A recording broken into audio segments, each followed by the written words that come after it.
人无横财不富，马无夜草不肥。财神的大名无人不知，无人不晓。可你知道这财神也有正负之分吗？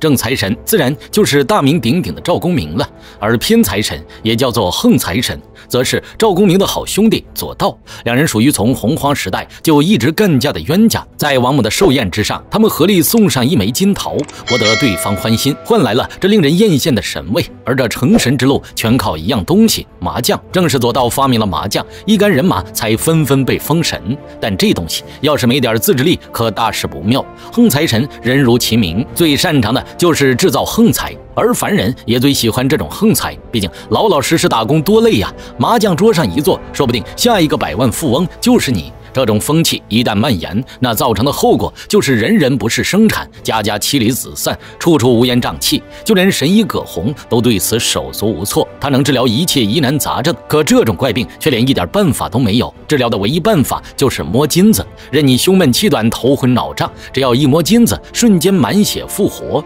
玉帝赐下招财玉如意，每转一圈就会掉下一笔钱，是专属于财神的最强法宝。左道对此很是眼馋，凭什么赵公明就能有强大的法宝？他就只有一身新衣服。嫉妒之火熊熊燃烧，趁着赵公明将玉如意交给童子保管的时候，他悄悄尾随一把抢了过去。好歹也是二把手，赵公明不在，他用几天也很合理。春风得意的左道找到徒弟夜游神，师傅发财了，怎么也得带徒弟去潇洒潇洒。好酒好菜赶紧上，最漂亮的姑娘来一打。所幸夜游神比较专一，即便喝得醉醺醺也爬了回去。他深爱着历世仙官，只可惜天规森严，两人并不能在一起。借酒消愁也是无奈。在徒弟被小仙女嫌弃的时候，左拥右抱的左道却被一道天音惊醒。是谁叫他？本以为是幻听，结果张天师的第二波千里传音到了，吓得他连滚带爬就要跑路。天庭之上，赵公明扶着老妖刚走出南天门，伺候王母的活可真不是一般人能干的。半刻钟之前，他一脸大汗跪在对方身边，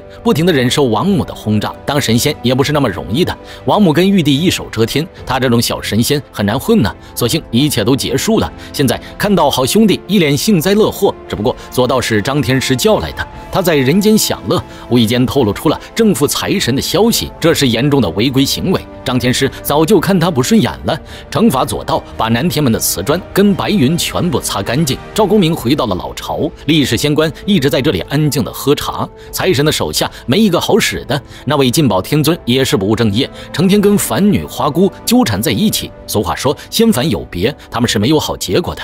花姑一家都以卖花为生，天尊就施法让百花盛放，枯木逢春。别看这家伙现在这么潇洒，前不久还被凡人的县令给关进大牢，属于是仙人的耻辱。9天之上打扫卫生的横财神累得气喘吁吁。一阵黑烟突然溜达过来，来人奇装异服，五颜六色，属于是神仙中的极品。他是玉帝的小儿子瘟神，始终处于叛逆期，就喜欢给别人添麻烦。左道就这样黑着脸回了家。赵公明见状兴师问罪，招财玉如意呢？快点交出来！当神仙也不是简单的事情。左道左思右想，提着美酒和烧鸡，找到了四处溜达的瘟神。他现在有一个好主意，只要利用瘟神的法术，让麻将之毒深入人心，人人都渴望发一笔横财，那么他的香火就会越来越旺盛。两个人合则两利，未来堪称一片坦途。瘟神是玉帝的小儿子，无论到什么地方都能过得很滋润。不过他非常喜欢搞事情，觉得左道的话很有道理。在瘟神的施法之下，人人贪财逐利，丧失了仁义道德。横财神的威名越来越响亮，大街小巷都能看见拜财神的情况。赵公明不明所以，还以为是自己的名气越来越大了。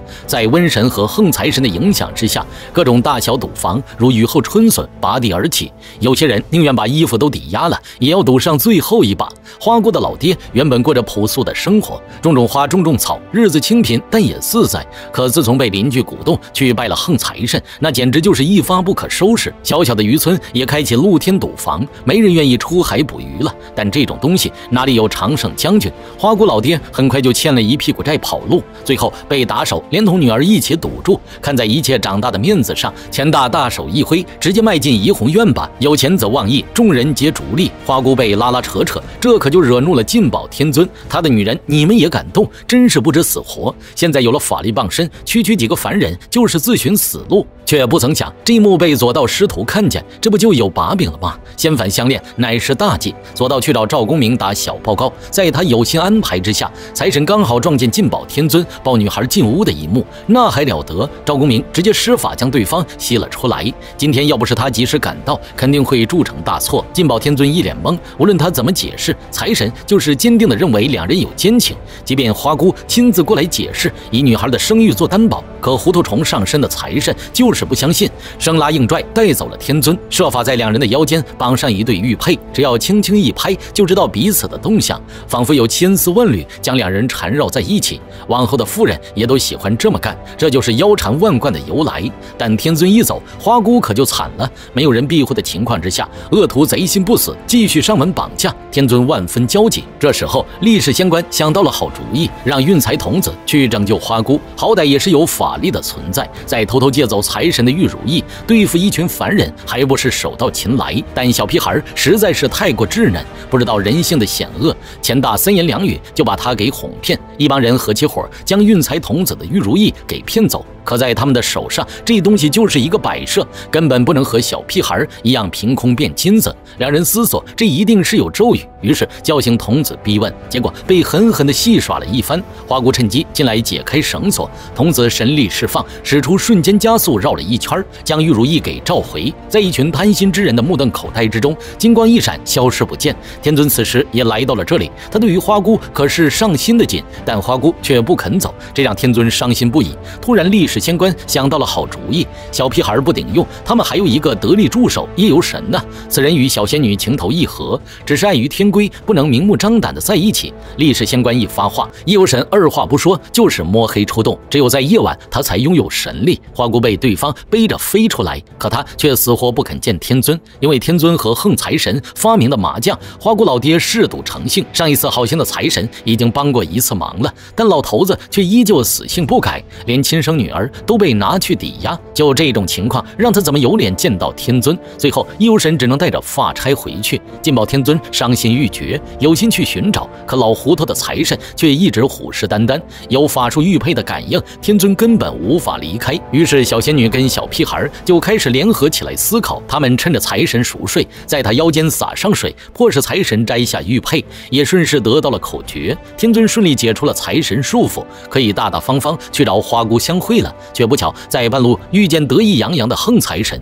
他最近可是相当发达，建造的金蟾宫香火鼎盛，现在都是用一瓶丢一瓶。试问漫天诸神，有哪个能像他一般豪横？看到金宝天尊，立马出手去阻拦一番。不过徒弟夜游神的提醒，让他想起还有收集香火的重要事情，刚准备分道扬镳，瘟神来了。身为玉帝的小儿子，他比横财神更横，口无遮拦，把阴谋全部抖露了出来。金宝天尊一听，瞬间恍然大悟，原来人间现在乌烟瘴气，都是你们两个混蛋搞的鬼。他这就去向财神告状。横财神慌了，但金蟾宫的香火却让他恋恋不舍。两人合计一定要拦下天尊。瘟神拿出仙器窥天镜，镜面一闪，就浮现出天尊的身影。现在他正跟花姑约会，两情若是长久时，又岂在朝朝暮暮？郎有情，妾有意，只可惜阻力重重，不知道什么时候能修成正果。花姑老爹正准备一刀剁掉害人的手，幸好天尊二人及时赶到。老头子痛哭流涕，他现在后悔不迭，而天尊则若有所思。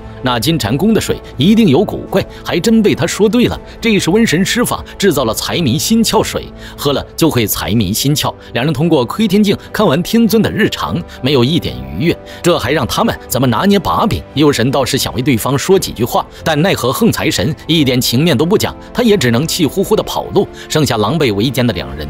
横财神心思一动，便有了个坏主意。瘟神的这件法宝乃是仙器，按理说是绝对正确无误的，要是能稍微加点料，放出一些比较刺激的内容，那金宝天尊还不是得乖乖就范？横财神回到老家，天尊正准备向财神告状，金蟾宫财迷心窍水蛊惑人心，必须要严厉打击，任何邪恶都必须绳之以法。而横财神则不急不慌，微微一笑，拿出宝镜，里面显现出魔改版的天尊约会。金宝天尊色魔附体，将花姑抱进了小树林，事后还在对方家里耀武扬威，逼迫老头交出金银财宝，这还了得？财神很是生气，要将他押到天庭。天尊反而不慌了，回天庭好啊！他向玉帝告状，看谁能逃得了。横财神瞬间慌了，这可经不起查，于是唆使财神小惩大戒，将天尊关在身边，这样他才能继续为非作歹。财神也是老糊涂了，轻易就上了当，我们可怜的进宝天尊就只能暂时退场了。横财神嘿嘿直笑。那么，在他和瘟神的作乱之下，人间又会发展成怎样一番境地？下期视频为您揭晓。